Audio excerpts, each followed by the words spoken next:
¿Y si te dijera que uno de los filósofos más radicales de la historia encontró a su verdadero maestro en un novelista cristiano?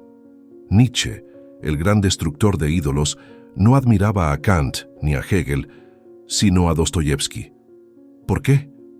Porque dentro de esas novelas oscuras y tormentosas, Nietzsche descubrió lo que ningún tratado filosófico le había mostrado: el alma humana en su forma más cruda. Lo llamó el único psicólogo del cual tenía algo que aprender. Lo que vas a descubrir hoy podría cambiar por completo tu manera de entender la filosofía, la moral y a ti mismo. Nietzsche no era fácil de impresionar, y menos cuando se trataba de otros pensadores, pero cuando leyó a Dostoyevski, soltó una frase que dejó a muchos con la boca abierta: Dostoyevski es el único psicólogo del cual he tenido algo que aprender. Y no lo dijo por decir, Era una declaración de respeto profundo. Nietzsche reconocía que Dostoyevski no solo escribía personajes, los abría en canal, los mostraba tal como eran, con todas sus contradicciones, miedos y deseos escondidos. Para Nietzsche eso era oro puro. Él no buscaba filosofías bonitas o verdades envueltas para regalo. Él quería realidad cruda, aunque doliera. Y Dostoyevski le dio justo eso: personas rotas, confundidas, moralmente enredadas. Mira por ejemplo a Raskolnikov, en Crimen y Castigo, un tipo que mata por un bien mayor y termina ahogado en culpa, rabia y locura. Nietzsche no necesitaba estar de acuerdo con sus actos. Lo que admiraba era la precisión quirúrgica con la que su mente era retratada. Lo que lo enganchó no fue la trama ni el drama, fue el caos interno. Él veía que Dostoyevski no maquillaba el alma humana. Al contrario, le quitaba capa por capa: orgullo disfrazado de humildad, crueldad que se esconde en la justicia, odio propio que se disfraza de virtud. Y eso, para Nietzsche, no era literatura. Era diagnóstico. Era vernos en el espejo sin filtros, sin poses. Imagina leer algo y sentir que alguien te está describiendo sin conocerte. Eso fue lo que Nietzsche sintió.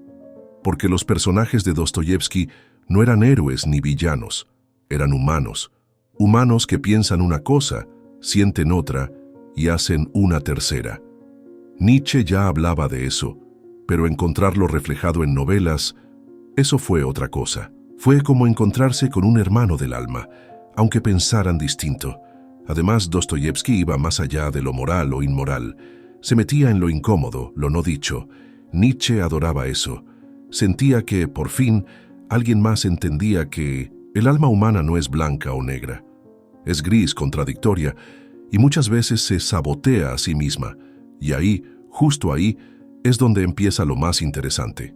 Porque cuando uno se atreve a mirar eso, empieza a entenderse de verdad.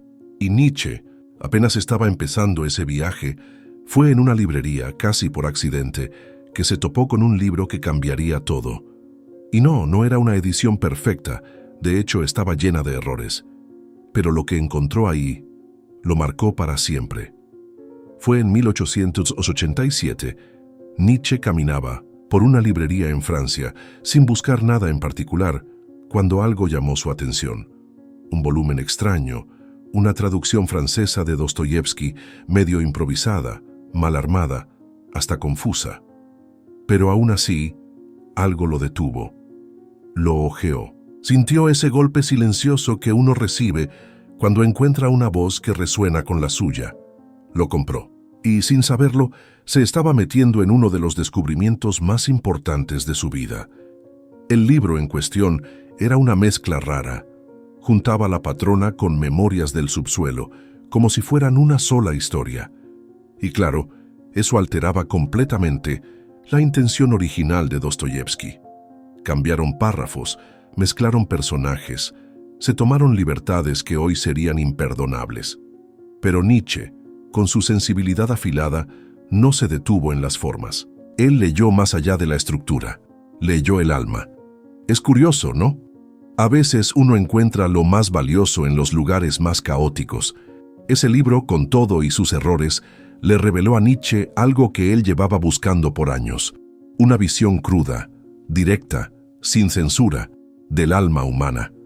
Porque no se trataba solo de lo que estaba escrito. sino de lo que se insinuaba entre líneas. Y ahí, justo ahí, fue donde Dostoyevski le habló. Para Nietzsche fue como escuchar una melodía familiar tocada en otro idioma. Distorsionada, sí, pero reconocible. Había una afinidad brutal entre lo que él pensaba y lo que Dostoyevski exploraba. Sin haberlo planeado, se encontró frente a una mente que también se atrevía a mirar el lado oscuro de la conciencia, sin miedo y sin excusas. Y eso, viniendo de alguien que valoraba tanto la autenticidad, fue un flechazo inmediato.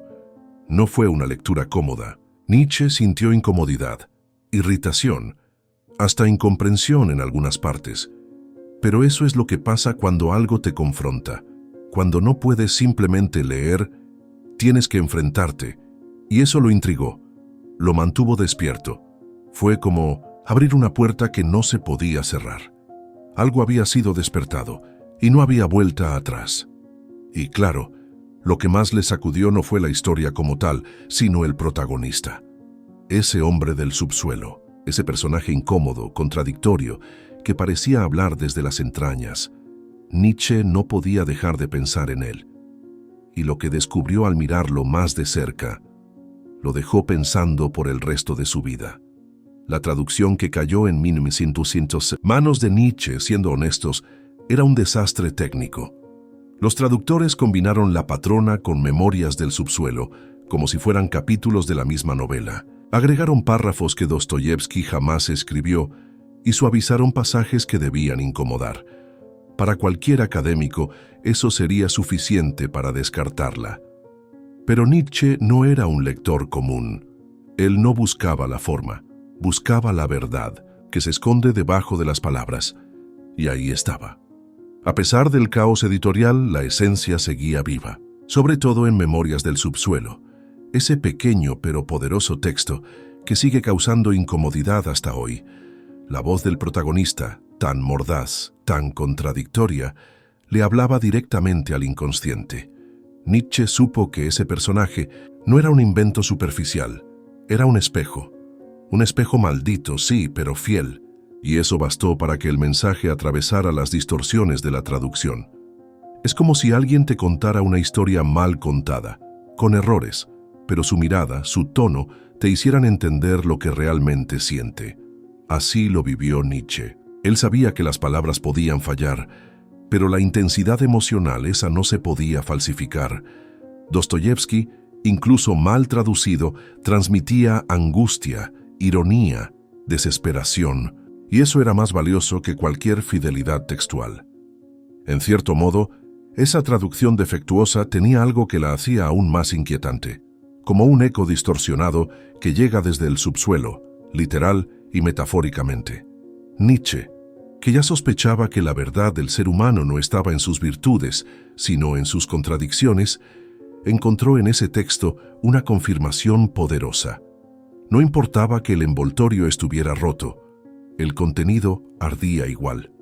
Y ahí está el detalle que muchos pasan por alto. A veces, la pureza de un mensaje no depende de la forma, sino de la intensidad con la que fue creado.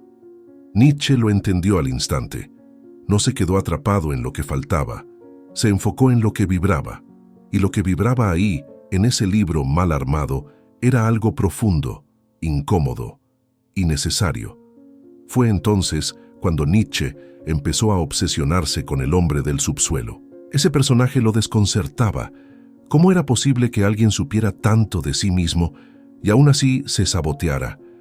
Esa paradoja lo llevó a estudiarlo como a un caso clínico, y lo que encontró ahí abrió nuevas puertas a sus ideas más oscuras. El hombre del subsuelo no es un personaje fácil de tragar, no cae bien, no inspira admiración y mucho menos redención. Pero para Nietzsche eso lo volvía fascinante. Era como un espécimen raro, digno de estudio. Aquí había un sujeto que no solo se observaba a sí mismo con brutal honestidad, sino que además admitía sus propias mentiras, sus caprichos, su autodestrucción. Era un retrato vivo de lo que Nietzsche llamaría más tarde la imposibilidad de una autoconciencia pura. El tipo dice cosas como «soy un hombre enfermo, soy un hombre malvado», y no lo hace buscando lástima. Lo hace porque ya no puede sostener la máscara. Y sin embargo, eso no lo libera, no cambia. Esa es la clave. Se conoce, se expone, se ridiculiza, pero no se transforma. Nietzsche veía ahí algo trágico y profundamente humano. La conciencia no nos salva. A veces solo amplifica el dolor. Imagínalo así. Es como si supieras exactamente qué estás haciendo mal en tu vida, pero aún así sigues haciéndolo. Y no por placer, ni por ignorancia, sino por un impulso que no puedes frenar. Ese es el hombre del subsuelo. Un hombre atrapado en su propia lucidez, que se autodiagnostica pero no se cura. Nietzsche lo miraba y pensaba, esto es lo que somos cuando quitamos todas las excusas. Para Nietzsche, este personaje era un caso clínico del alma moderna, hiperconsciente, irónica, agotada de sí misma. Lo veía como una advertencia, porque este nivel de introspección, sin guía, sin propósito, sin fe, no lleva a la libertad, sino a la parálisis. El hombre no actúa, solo piensa, no ama, solo analiza, y eso lo envenena, lo corroe por dentro, como si la lucidez fuera una enfermedad terminal. Y sin embargo, hay algo poderoso en verlo así, tan desnudo, porque el hombre del subsuelo representa una forma extrema de verdad, una que no se maquilla, que no se justifica.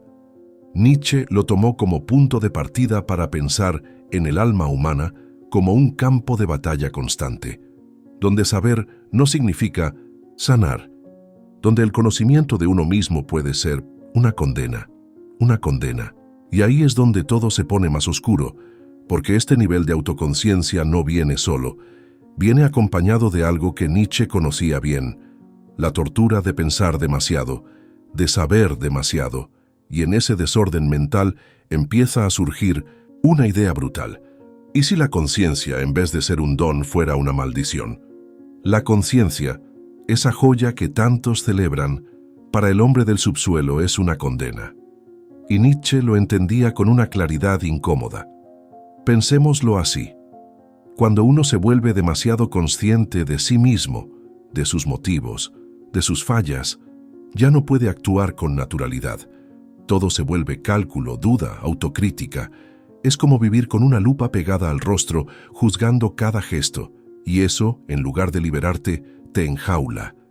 En Memorias del subsuelo, Dostoyevski escribe, «La conciencia es infinitamente más dolorosa que cualquier dolor físico». Nietzsche no solo coincidía, lo sentía en carne propia.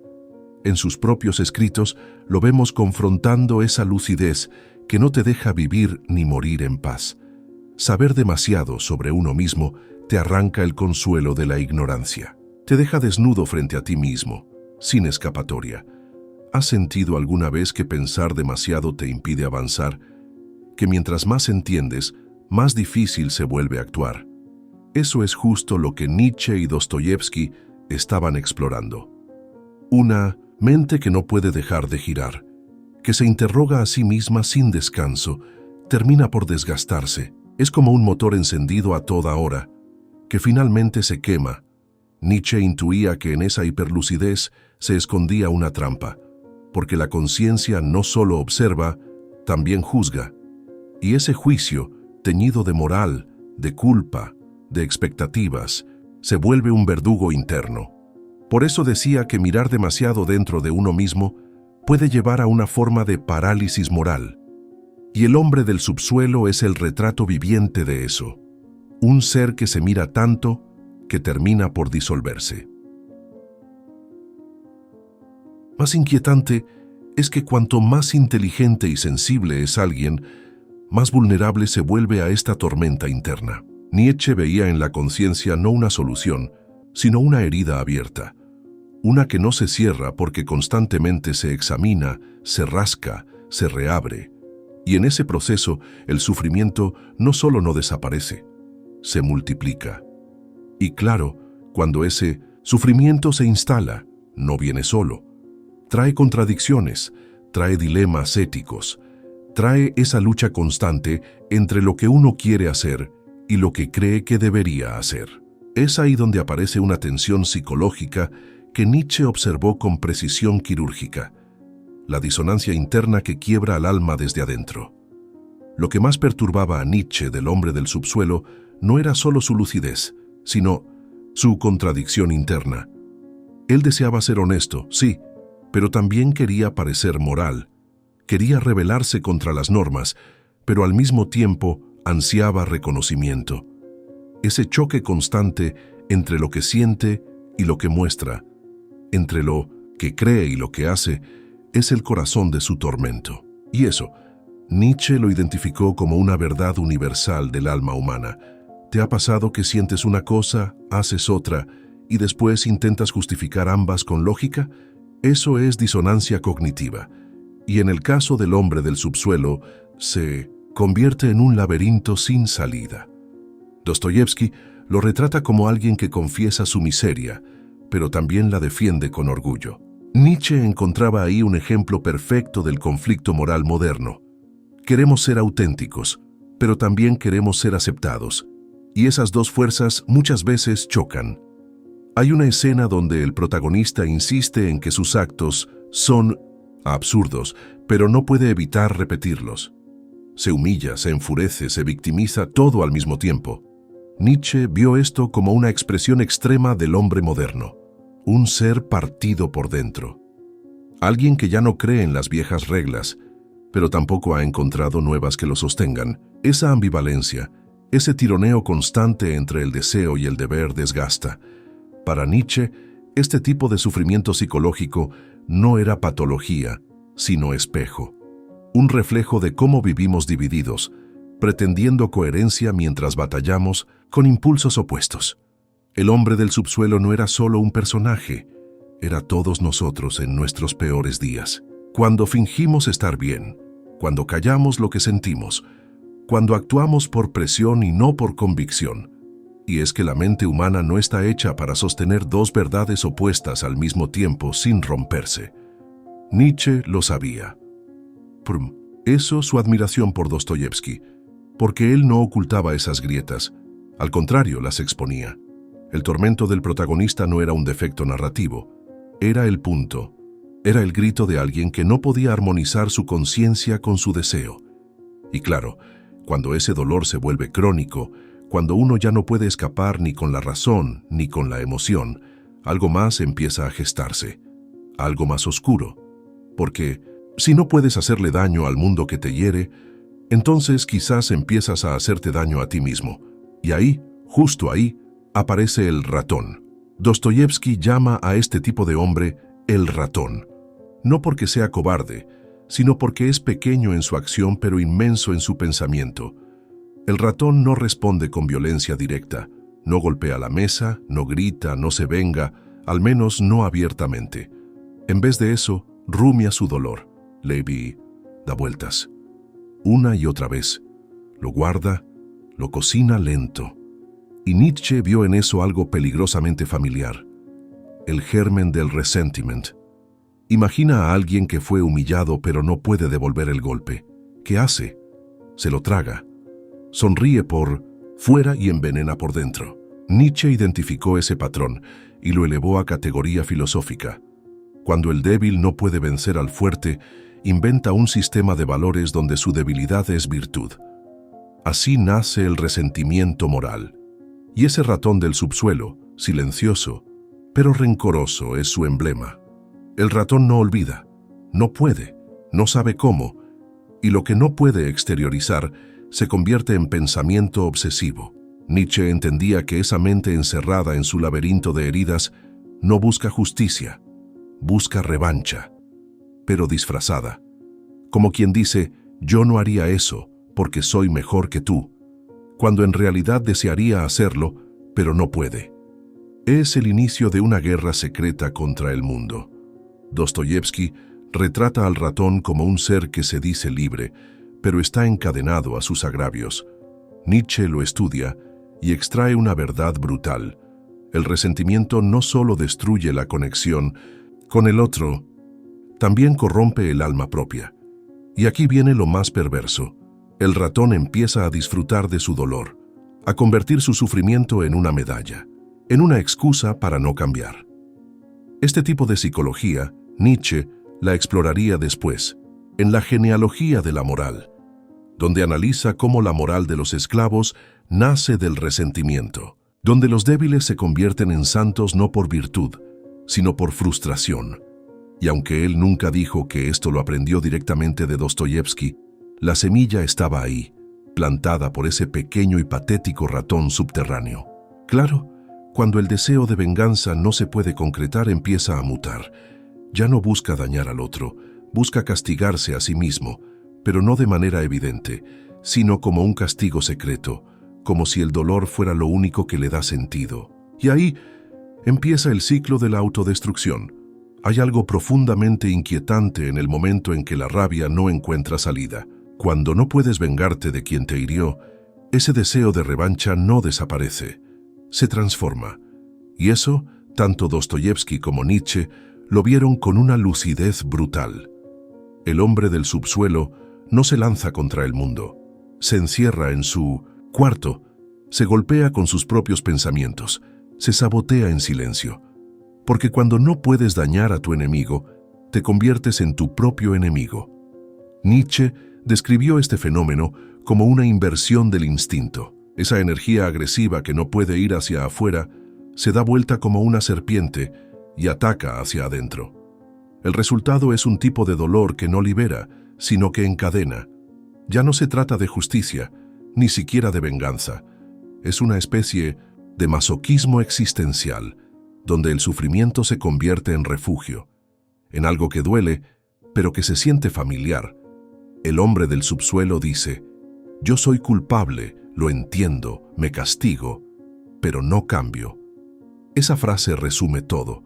No busca redención, no busca sanar, solo quiere hundirse más hondo, porque allí en el fondo nadie puede lastimarlo más de lo que él ya se lastima. Nietzsche veía esto como una forma sofisticada de nihilismo emocional. El sujeto ya no cree en nada, ni en la justicia, ni en la mejora, ni en el perdón. Solo cree en su dolor. Y es ahí donde la filosofía de Nietzsche se tensa con la literatura de Dostoyevski. Porque aunque ambos reconocen esta dinámica destructiva, sus caminos se bifurcan. Dostoyevski todavía cree en la redención, en el alma, en el perdón divino. Nietzsche, en cambio, quiere romper con todo eso. Él busca una salida más allá del bien y del mal, pero en este punto todavía caminan juntos, explorando los rincones más oscuros de la mente humana. Este castigo interno no es casual ni superficial, es un sistema completo de defensa y ataque, de orgullo y humillación. El hombre del subsuelo no se hace daño por debilidad, lo hace por control, porque mientras él mismo sea el verdugo, nadie más podrá ocupar ese lugar. Nietzsche captó este juego psicológico con una precisión quirúrgica, y esa intuición marcaría sus escritos más importantes. Y claro, si la venganza se convierte en sufrimiento, y el sufrimiento en identidad, entonces lo que antes era rabia, ahora es moral, moral fingida, fabricada, una máscara que oculta una guerra interna, pero esa moral no surge del amor ni del perdón, surge de la frustración. Y ahí Nietzsche empieza a ver el eco de algo mucho más grande que un personaje literario. Nietzsche no copió a Dostoyevski, pero sería ingenuo pensar que no lo influenció. Las ideas están ahí, reflejadas como sombras entre textos. En la genealogía de la moral, Nietzsche expone cómo los débiles fabrican una moral que les permite vencer a los fuertes sin tocarlos. Y en Crimen y Castigo, Dostoyevski ya había retratado ese dilema ético en carne viva. Un personaje que se cree por encima del bien y del mal, pero termina aplastado por su propia conciencia. Lo fascinante es que ambos llegan a conclusiones similares desde caminos diferentes. Dostoyevski, a través del arte, la narrativa, el alma; Nietzsche, desde la filosofía, el martillo y la disección. Pero los dos apuntan al mismo corazón humano, contradictorio, orgulloso, frágil. Uno lo hace con lágrimas, el otro con fuego, pero la esencia es la misma. Lo que uno cuenta, el otro teoriza. Lo que uno dramatiza, el otro conceptualiza. Tomemos Por ejemplo, la idea de redención. Dostoyevski deja siempre una puerta abierta, aunque sea al final del sufrimiento. En cambio, Nietzsche no quiere volver al mismo lugar. Él busca trascender. Y ahí se refleja una tensión hermosa. Uno cree en la salvación, el otro en la superación. Pero ambos reconocen que el punto de partida es el mismo: el ser humano atormentado por su propio pensamiento. Nietzsche escribió que el sacerdote envenena con moral al que sufre, y en Los hermanos Karamazov, Dostoyevski muestra cómo la religión puede ser tanto bálsamo como cárcel. No se están contradiciendo, se están complementando. Dostoyevski pone los personajes, Nietzsche, las categorías. Ambos muestran cómo el resentimiento se disfraza de virtud, cómo la culpa se recicla en orgullo, cómo el dolor se convierte en estructura. Y eso es lo que Nietzsche agradece de Dostoyevski, sin decirlo tan abiertamente.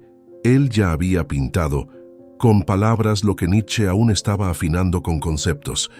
Es como si la literatura hubiese anticipado a la filosofía, como si el alma, al ser contada con sinceridad, revelara verdades que siglos de razón habían evitado mirar de frente. Pero aunque se reflejan, no caminan en la misma dirección. Y eso abre una nueva pregunta. ¿Qué pasa cuando esos caminos se bifurcan? Cuando la mirada de uno se eleva hacia el espíritu y la del otro se lanza hacia el abismo. La respuesta, como todo en esta historia, está en la relación entre ambos. Nietzsche sentía que había encontrado en Dostoyevski un hermano espiritual, no uno con quien compartía creencias, sino con quien compartía a fondo la valentía de mirar lo humano sin filtros. Cuando le llamó el único psicólogo del cual tenía algo que aprender, no era adulación, era respeto entre dos almas que no temían adentrarse en el pantano del alma humana. Ambos entendían que el dolor no era accidente, era mapa. Esa afinidad no significaba acuerdo. Dostoyevski creía en la redención por medio del sufrimiento, en la posibilidad de que el alma, al tocar fondo, pudiera reencontrarse con Dios. Nietzsche, en cambio, rechazaba cualquier redención impuesta desde fuera. Para él, si uno iba a renacer, tenía que hacerlo con sus propias manos. Nada de gracia divina, solo voluntad, solo afirmación de la vida, incluso en su miseria. Ambos creían que el sufrimiento revelaba la verdad, pero uno veía en esa verdad una escalera hacia la luz y el otro un espejo que te obliga a mirar al monstruo que llevas dentro. Dostoyevski escribía con esperanza. Nietzsche escribía con rabia, pero curiosamente los dos amaban con la misma intensidad a sus personajes, porque en ellos no veían ficción, sino humanidad pura, sin disfraz, y es por eso que este lazo espiritual entre ellos es tan poderoso, porque más allá de sus conclusiones, lo que compartían era el mismo impulso: descifrar al hombre. Nietzsche no encontró en los filósofos alemanes lo que encontró en un novelista ruso, porque la filosofía a veces teoriza, pero la literatura sangra, y Dostoyevski sangraba en cada página, con una honestidad que Nietzsche nunca ignoró. Quizás por eso Nietzsche se sintió tan solo en vida, porque mientras Dostoyevski veía un alma que podía ser salvada, Nietzsche veía una voluntad que debía ser reconstruida. Dostoyevski abrazaba la contradicción con compasión, Nietzsche la abrazaba con fuego, y en esa diferencia se revela la última gran lección que uno dio al otro sin decirlo. No hay una sola salida del sufrimiento, porque al final no se trataba de estar de acuerdo, se trataba de atreverse a mirar, de ir al fondo, sin anestesia, sin excusas. Y una vez allí decidir, ¿te reconstruyes o te entregas?